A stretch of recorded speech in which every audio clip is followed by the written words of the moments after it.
Znani v Ljubljani. Znani v Ljubljani. Znani v Ljubljani. Niste sami. Lep pozdrav vsem poslušalcem in poslušalkam z Bavarskega dvora, z enega glavnih avtobusnih postajališč in vidimo že iz avtobusa številka 6 že izstopa Tony Blair. What a wonderful park. Is that Tivoli? It's a lot smaller than the Hyde Park, isn't it?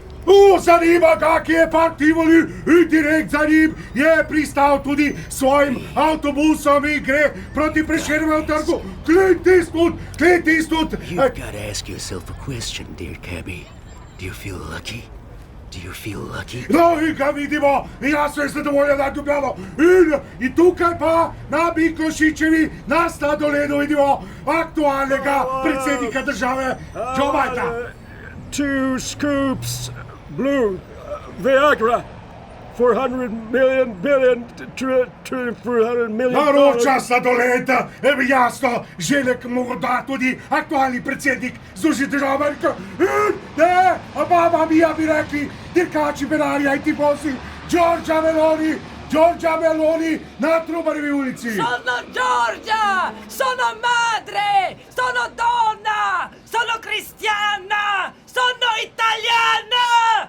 In tukaj vidimo tudi hollywoodskega zvezdnika Ala Pacina, ki gre na stranišče na Prešernovem trgu.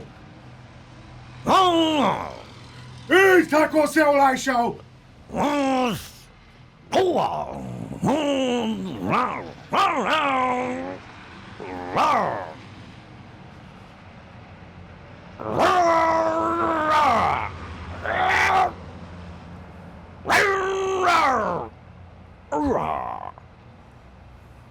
In tako se je olajšal Al Pacino prav po hollywoodsko na troboslovju po troboslovju. In vidimo že dirkača Valentina Rossija, ki osvaja dekleta v enem izmed ljubljanskih klubov.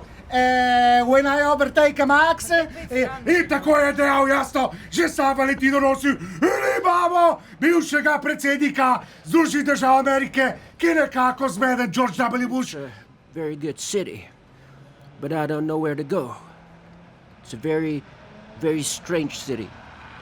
Nekako mu je Ljubljana zelo všeč, sploh staro mesto jedro in jasno, tudi ljubljanski grad, ki je bil zgrajen že jasno, tam nekje v okoli 18. stoletja. In zdaj bi še tudi bivši dirkač, finec, navdušenec nad Ljubljano, nad vsem, kar Ljubljana ponuja, sploh v centru mesta, ki bi rekli nam.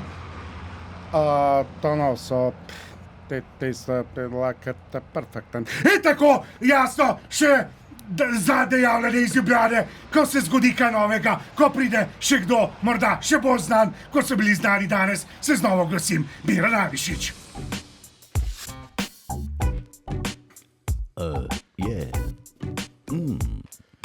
Znani v Ljubljani. Niste sami.